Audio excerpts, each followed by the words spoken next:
Hey guys, it's Marcus Maloney, the Equity King, and I'm excited about this week's video I'll be sharing with you.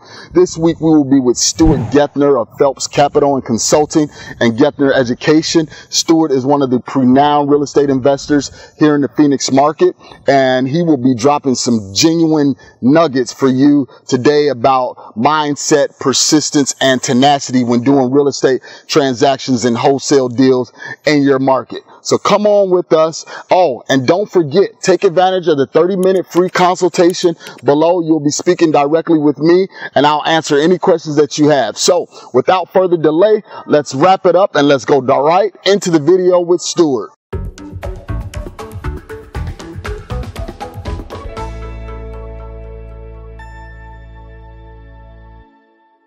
All right, guys, it's Marcus Maloney here, the Equity King. We have another session and series for you. I am here with Stuart Gethner. This is a close friend, a good buddy. We've closed deals together.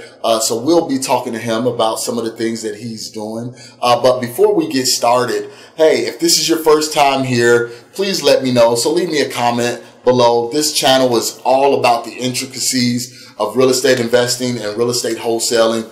Again, if you're a newbie or you're a seasoned investor, we have great information here for you. So if you find the content, useful and sufficient, make sure you subscribe, man. We like to know, that we're putting out good content and everything like that. So let's roll right into Stuart Gethner. He is with contactstuart.com. You can reach him there. I'll make sure I link that in the show notes. But Stuart is a seasoned real estate investor. He's the owner of Phelps Capital and Consulting, and then he also has Gethner Education. Stuart's primary focus, and you guys know I'm a firm believer of diversification. So if you're doing wholesaling, you have to have some properties that you hold, because wholesaling, you have ebbs and flows in the market. So when you don't have, income coming in from your wholesale transactions, you have rental income coming in. So he's a buy and hold guy, and I love to talk to the buy and hold guys, but he also, does some fix and flipping, does quite a bit of wholesaling, and he also have the education piece. So, when I come here, I don't just bring people that I've talked to, but we've actually done deals together. We've closed quite a few deals together. And when I first moved to Phoenix, I sat through one of his seminars and really kind of fired me up and got me going, because remember, I moved here, didn't know anything about Phoenix, and he really helped me learn the market and what was going on. So without further delay, I'll introduce you to Stuart Gethner. How you doing, Stuart? Hey, Marcus, thanks. Well, first of all, thanks for having me. And I guess you didn't read the fine print on the seminar that we're supposed to get 1% of every policy you have. So, dude, well, I'll get a check for you by the end we're done here. How's that? Check's in the mail, man. Check's in the mail. Appreciate that. So thanks for having me. Yep, not a problem, Stuart. Not a problem. So, Stuart, introduce yourself to the people. Kind of let us know what you're doing and what's going on here. Sure. So probably what you don't know is in my previous life, I'm a pharmacist. And I used to own pharmacies here in town. Wow. Okay. And so I really enjoyed doing that. My dad was a pharmacist. My grandpa was a pharmacist. My Uncle Max was a pharmacist. And the truth of the matter, Marcus, is I couldn't make it in Major League Baseball, so I became a pharmacist. Okay. And with managed care and such, it became kind of frustrating with making money and proceeds and such. And I was talking to one of the hospice nurses one day in one of our pharmacies, and she says to me, "Do you know what the #1 regret of my patients are?" And I said, "Probably spending too much time at the office and not enough time with their family." And she said, "You think that, but you're wrong." And I said, "Well, what is it?" And she said that they live their life for someone else. Right? And here I am in my family's shoes of being a pharmacist. And I remember when I was a little kid, and I'm going back a few years, I used to watch these infomercials on how people make money. There was this guy, Dave Delgado. There was this guy, Carlton Sheets. Yep. And they would be on the beaches with sports cars and all the women and glamour and glitz. And they made their money doing real estate. And I thought I really would like to try that. It appears that you look at the Forbes magazines, the top 100 made a lot of their fortunes in real estate and such. Whether it's development, wholesaling, doesn't matter what it is, it was real estate. And so I took that seriously from that hospice nurse. And so I had a chance to sell the pharmacies, got out of the business, and started this real estate investment company where I would start learning how to wholesale, fix and flip, buy and hold, And I started from scratch, man. I started like with you. Yep. Sometimes not even knowing what I was doing, but figuring it out along the way. Right. And that's very key, you know, and that's what I tell people is don't worry about trying to know everything from the beginning to the end. You know, just figure it out as you go. When you're driving a car, you have headlights. When you're driving a car at night, you have headlights. You don't see the whole route. You just see, you know, 20, 15 feet in front of you, and that's all you have to do. So guys, remember that. Just start, go a little bit, you know, pace yourself. So Stuart, so you got into real estate investing. So you went from being a pharmacist into real estate, and you told us the reason why real estate. So kind of how did you get started? How did you make that transition? Well, I was fortunate enough. I hired someone to help me, a coach, a mentor, to teach me kind of the processes, the systems. And you gave a great example, Marcus, about the headlights and such. And so my coach, my mentor, used a very similar example. He said, if you were going to drive from your house to my house, and you waited for every light to turn green before you left your house, you'd never leave your house. That's true. So you got to go as far as you can, and then when you can't go any farther, you got to ask for help. And that's when he said, call me, let me hold your hand, show you the way. And so I made plenty of mistakes, and I went ahead and just took the classes, took the leap, started writing offers. I think the hardest thing to get started in is finding the property, doing the marketing. How do you find the property? And then once you find it, you got to write the offer, and it's a very scary process because you're not a lawyer, you're not a realtor. Yeah. You know, you're kind of writing, and you'd almost rather do it on a handshake. So if things don't work out, you can say, well, we talked about it in the handshake, but offers have to be in writing. That's the law, exactly. Right? And so you use investor-friendly contracts that protect us. You can't use a realtor contract because that protects the broker, and you can't use the contract that you get at like the Office Max or a template off the internet.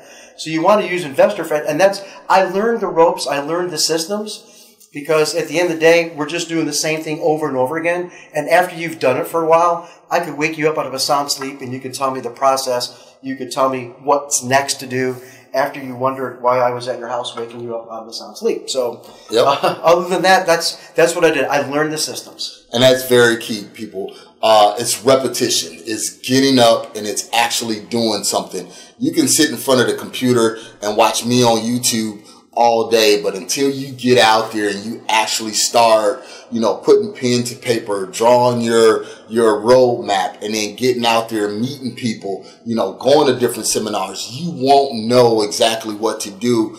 And when you take those step by step, then you start building confidence, and then your mindset starts changing from, I don't think I can do this, to, wow, this is possible, then to, hey, I know I can do this. You know, so I agree with you, and I love my coaches and mentors and such because they cut the timeline off of what I'm able to accomplish. Could I figure it out? I could probably figure it out. And I had one who gave me a great example about riding a bike, and she told me that story that if you learn how to ride a bike 24 times, if you can get on a bike 24 times, you're going to be an expert. And so the story goes: a doctor came up and she said, "I'm going to ride my bike twice a month. I'm going to ride twice a month, and at the end of the year, I'm going to be an expert." And this other kid came up and said, "You know what? I'm going to ride my bike 4 times a month. I'm going to ride it 4 times a month, and at the end of 6 months, I'm going to be an expert." And then this young kid comes up and he says, "I'm going to ride it 12 times today and 12 times tomorrow. By the end of the week, I'm going to be an expert." And the truth is, they're all going to be experts. Some are going to take longer than others, but that kid that did it in the week, in the 2 days that led to the week, he's going to get there faster. And so that's the idea, is to get out of your comfort zone so you can get there faster. You're never going to be there, by the way. You're never going to have enough. It's not paradise. I still find challenges every day, as I'm sure you do. Yep. But at the end of the day, we got the cash flowing. And just like Marcus said, we have the mindset that not only is this possible, I'm wondering, what's next? When is it? I know it's coming. Where is it? How come it's not here? Oh, there it is. So at some point, it's an expectation, which comes back to your mindset. Exactly. And guys, if you can remember, I always tell you to challenge yourself. That's the only way you're going to get better, is by challenging yourself. So, Stuart, you hit on some amazing points, some great points. So now, kind of let's talk about some of the other things that we have going on. I know a lot of people say, in certain markets, especially, you know, like Phoenix, California, Florida, you know, hey, it's too competitive. It's so much stuff going on out here. You know, I walk into a house and there's 50 million pieces of mail or somebody's door knocking. How do you navigate, you know, those very, very competitive times in the market? Dude, I love that's a great question. And so when we start with our coaching clients, and many of them want to get into wholesaling, that's exactly what they say. Maybe I should virtual wholesale because we're in Phoenix. Phoenix is so competitive, this, that, and the other. And I chuckle, and I say to them, so is that what you hear out there? Yeah, that's what I hear out there. I said, great. So go ahead and we'll let them hang out there. And why don't we in here not have that mindset and just go about our business and do our direct mail, make our rapport, make our relationships. Because at the end of the day, and I say this to all my clients as well as you, Marcus and I could send the exact same direct piece of mail, knock on the same exact door, be in the same exact neighborhood, and some people are going to resonate with Marcus. Yep. And some people are going to resonate with me. And some people might resonate with both of us. And some people might resonate with you. And everybody's different. Even though we have the exact same marketing material, his picture, my picture, your picture. So there's enough for everybody. It's not as if in order for me to have more, you have to have less. No, the universe doesn't work like that. There's enough for everyone, for me, you, and you. So it's a mindset thing, and we just go about our business, and we have our fair share of deals, and that's all we can ask for. Yeah, so you got to get that scarcity mindset and throw it right out the window. You definitely have to do that. So I'm a big advocate for buy and holds. You're a big advocate for buy and holds. I'm in Phoenix. You're in Phoenix. You know, you're doing deals. I'm doing deals. We're in the same market. So again, guys, it's not a competitive thing. It's enough properties. It's enough houses out here for everyone. But you have to be consistent and start and continue and do. So, and you have to learn new skills, right? Because as I've grown, you think you want to do it all by yourself. Well, I got to be honest. I don't have all the money to do it by myself, true. Right? Excuse me. So if I want to buy some buy and holds, we bought a couple fourplexes, as I was mentioning to you, off of 35th Avenue Northern. I'm using investor money. And I'm finding investors to put up the money. I'll put up the sweat equity. I'll help with the management or getting the properties ready to be rented if a tenant moves out. And so the investor's happy with their return. I'm happy with the proceeds, and even in addition, getting a property management fee to boot in addition to the proceeds. So you don't have to have all the tools in your toolbox. You know, there's an expression, you may not have all the resources, but you can be resourceful. So coming to people like Marcus when you have a question, taking advantage of his opportunity to talk to him for 30 minutes, that's invaluable because he's going to then get you to the next, he'll get you past go to the next stoplight, and that path just between where you're at and the next stoplight are huge accomplishments. Definitely, definitely. So, Stuart, what is one essential trait that you think a newbie needs, you know, in order to be a successful real estate investor and wholesaler? So in order to do anything, I think the one successful trait you need, in addition to mindset, because you have to have the clarity of what you're trying to accomplish. So anything the mind can conceive, it can achieve if it believes it, right? So in addition to that, there has to be persistence. Because in our business, it's a numbers thing. If you're looking out there wholesaling properties, the statistics, the numbers that we have in our office is we get one deal in every 30 to 40 phone calls. So we need 30 to 40 phone calls to get a deal if we're going to wholesale. So I've had clients in our coaching program, they got a deal on their first phone call. The very first phone call, they got a deal. Wow. And I said, dude, I got some bad news for you. Because the next 69 phone calls are probably going to be no, right? Exactly. And so, you know, you got to be persistent because think about it. If you ask 69 different girls or guys on a date and you heard no, you'd probably wonder what's the matter with me, right? So there's nothing the matter with you. You're not broken. You don't need fixing. It's just a numbers thing. So if you can continue to do the numbers, continue with the persistence, you're going to be successful. So again, very, very key, Stuart. Persistence. You guys have to do something every day. You can't, and one of the traps that I fell into, Stuart, was I have a deal under contract, you know, and I'm counting that money. I'm like, okay, well, I got 18 grand coming in from this deal. And then I sort of kind of get relaxed and be like, well, I'm going to take the day off. You know, I'm not going to do anything today because I know I got 18 grand coming, you know, in a couple of weeks. You know, you can't fall into that trap. You have to continue to work and work and work. not to say that you can't take a vacation, you can't enjoy family. Right. That's the whole reason why we're doing this. Right. But you must, continue to work and not get comfortable. Right. Because the only way you're going to get better and produce more is by being in that spirit of uncomfortability. So exactly. And it goes back to challenging yourself and doing something different, every day if possible. Dude, and when you do something every day, if possible, you're gaining traction. You're gaining momentum. And you never know how close you are to that goal line because it's an invisible goal line. So you're spot on. You want to make sure that you're persistent and doing something every day. You don't want to sit back and relax. Definitely. When you're out there, that's when you find opportunities, is when you're out there. Very true. Very true. And let me mention this too. When you fix and flip and when you wholesale deal, 18 grand, 8 grand, whatever that number is, eventually that money runs out.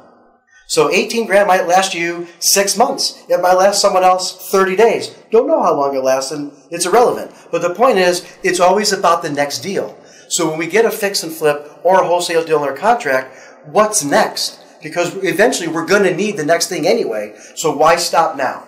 That's true. That's true. So what I'm going to do here, Stuart, I'm going to ask you one question. I'm going to step away for a second, but I'm going to ask you to kind of tell the people that's watching, what was your worst deal ever?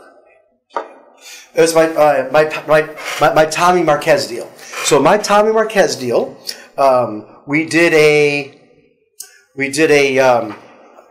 were trying to help somebody out who had already done a fix and flip, and the property was beautiful. And he was just having a problem selling it. And he told us that he'll discount it because he needed to get out of the deal so that he could get the cash and go on to his next deal that he had tied up. So he's going to discount it.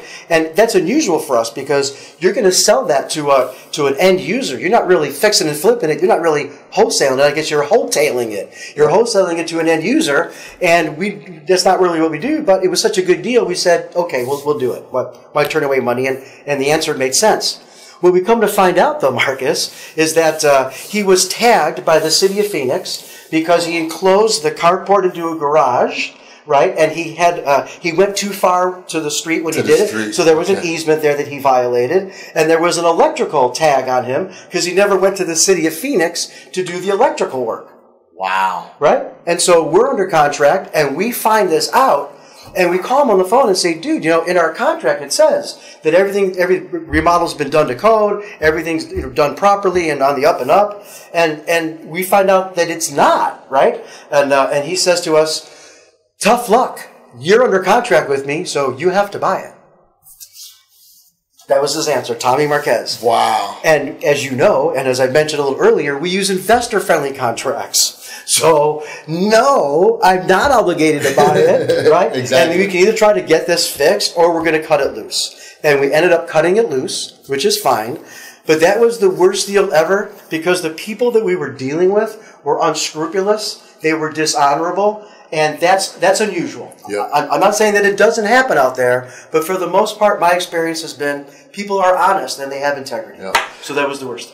Very, very true. True story. And you guys can remember I told you that although it seems like real estate is a huge industry, but the key players, it's a small, intimate group. So just like I know Stuart knows me, Stuart will run into somebody that knows me, and Stuart can just be having a friendly conversation, right. And then that person can say, hey, man, that Marcus guy, I don't know about doing any deals with him because, this situation happened.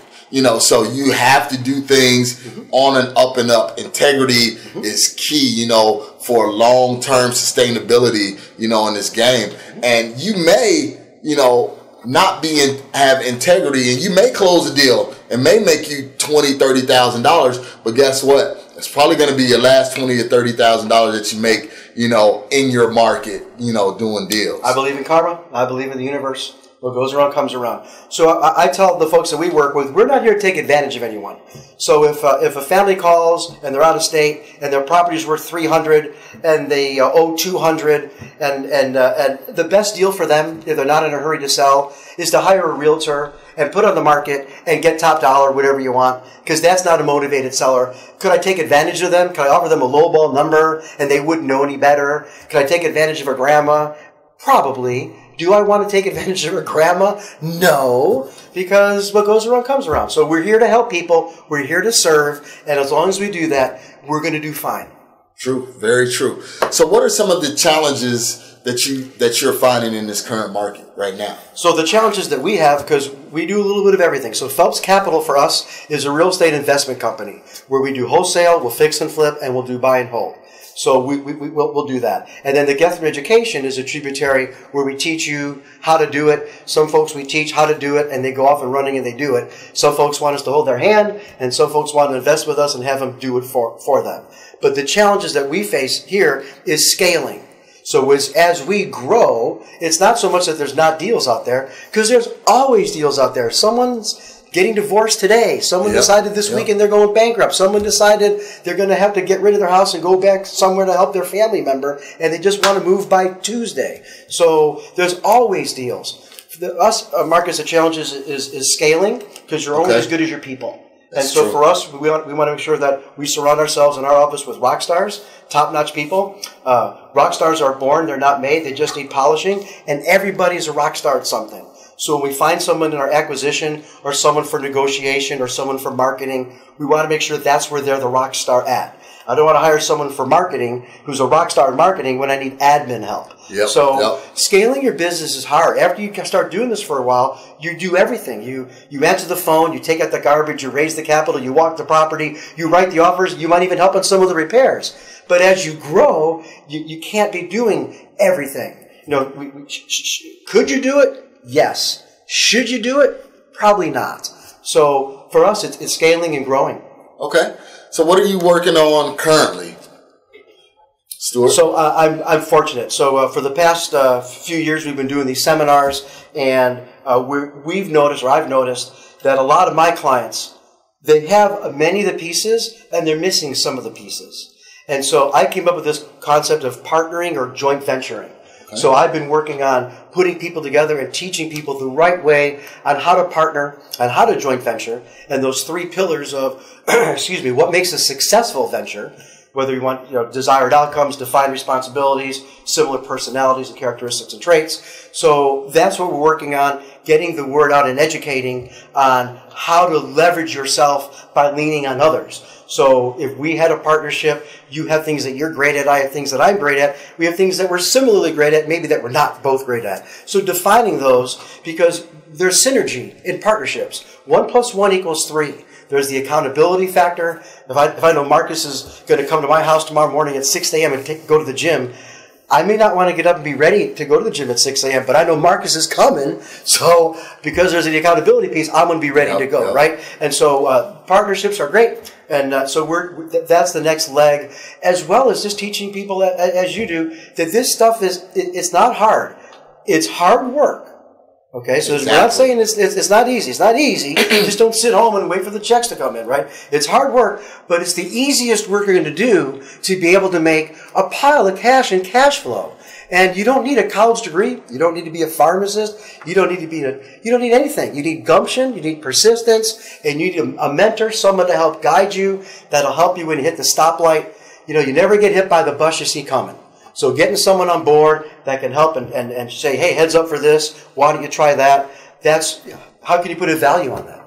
Very true. Very, very good comment, Stuart, because what I see is a lot of people, when I've been doing these 30-minute free consultations, is they'll say, I pretty much know the whole formula, how to do everything, but I'm just a little scared. I'm a little nervous about doing X, Y, and Z. And I say, hey, you just have to start, one step at a time. You have to start. And some people, they're just so bound by fear to where they question everything. I don't know what to say on the phone. I don't know what to do when I walk in the house. I don't know how to estimate repair costs. Agreed. Only thing I do is tell them, hey, when those challenges come up, figure them out as you go. You don't have to have all of the answers. That was one of the problems that I had at first. It was like, because I'm one of those people to where I don't like to have a conversation with somebody if I don't know what the expected outcome is going to be. Sure. So it's okay to be vulnerable. You know, that's what I'm trying to say. It's okay to be vulnerable, you know, when you're doing real estate wholesaling and real estate investing, because you're not going to have all of the answers. No. You know, and it's okay not to have all of the answers. Dude, that's huge. So I had a sales rep once when I had owned pharmacies, and this guy's name was Jerry, and he taught me something. He taught me that in America, when you're out there doing sales, sometimes salespeople feel like they have to have all the answers. If someone asks them a question, they better have the answer. And he said, you know, I'm the kind of guy that if I don't know something, I'm going to look at them and go, you know what? I don't know. And that gives me a reason to come back and get in front of them again, because now I'm following through. And I learned that from that guy, because I felt sometimes you're supposed to know everything. And dude, you don't know everything. And then the market changes, or the economy changes, things you have no control over. The neighborhood changes. There's a storm, there's a hurricane. Who knows, right? But we're just like Marcus said, we're plodding along, and then when we get stuck, we ask for help. True. And you guys have to be willing to ask for help. So, what else you got going on, Stuart? Before we wrap up here, I think I kind of hit the nail on the head on everything that I wanted to address with you, because, you know, you are a wealth of information. You have you're very, very knowledgeable, you know, on real estate investing. And again, like I told you guys, I learned, you know, I sat in a seminar when I first came to Phoenix and learned from Stuart. And then it's funny how everything is cyclical, because I learned from you, and now we're doing deals together and stuff like that. And I'm learning from you. Exactly. Yeah, no doubt. Exactly. No doubt. So I guess the other thing I'd say is, my folks told me the story when I was a kid, and I never forgot it. And they told me the story about Dr. Martin Luther King and Mother Teresa.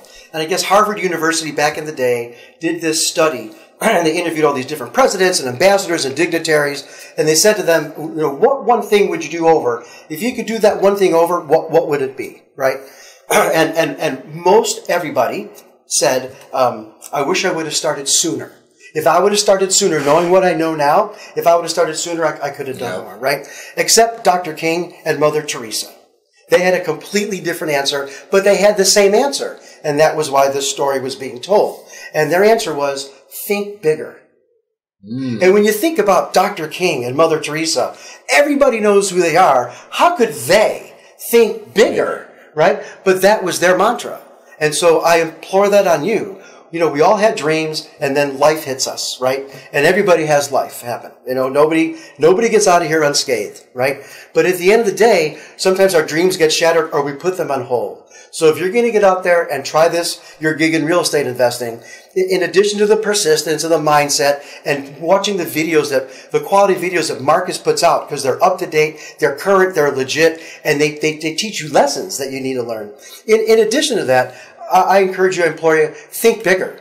You can do more, right? So we'll start with baby steps, but as time goes on, then we want to have a big dream, a big hallucination. And then as Marcus eloquently said, you know, there's a comfort level. We all want some certainty in our lives. We all want to know people are going to stop at a red light, and that there's going to be a correct change, whatever that there is, that there's certainty. But also in our life, we need a little bit of uncertainty.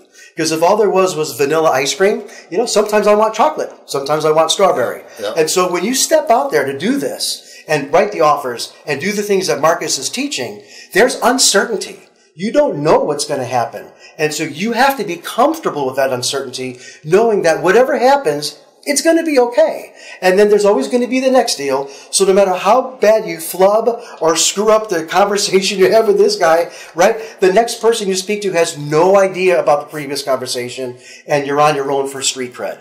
So at the end of the day, those are my pearls of wisdom. And think bigger, persistency and mindset. Well, Stuart, I want to thank you, man. I think we had a wonderful interview. You guys make sure you let us know how we're doing. Please. I'll have Stuart's contact information, especially for you folks here in Phoenix. You guys need someone that you can bounce questions off of and get some answers and stuff like that. I think Gethner Capital and Consulting will definitely be able to help you. So, Stuart, you want to leave us with your contact information? That way people can know how to get a hold of you? Sure, and thank you for putting it in the show notes. So it's pretty simple, contactstuart.com. That's my website. Contact Stuart. And you can spell Stuart either way because I bought both domains, but it's really S-T-U-A-R-T. Contact Stuart.com. Feel free to reach out. I'd be happy to help you. Very fortunate that we're going to be heading up to Canada in a couple of weeks. I've never been up there to give a presentation on the joint ventures. So we'll get out of this heat. I know it's summertime now, but regardless of where I'm at, if you reach out, I promise I'll respond. Sweet. So there you have it, guys. That's Stuart. I'm Marcus, the Equity King. Remember, let me know how we're doing. Leave me some comments in the show notes, in the comment section here. And then also, feel free to subscribe. Click the subscribe button below and take advantage of the 30-minute free consultation with me. Signing off, Marcus Maloney, the Equity King, with Stuart Gethner. Thank you, Stuart. Thanks, sir. You guys have a wonderful weekend and have a great holiday.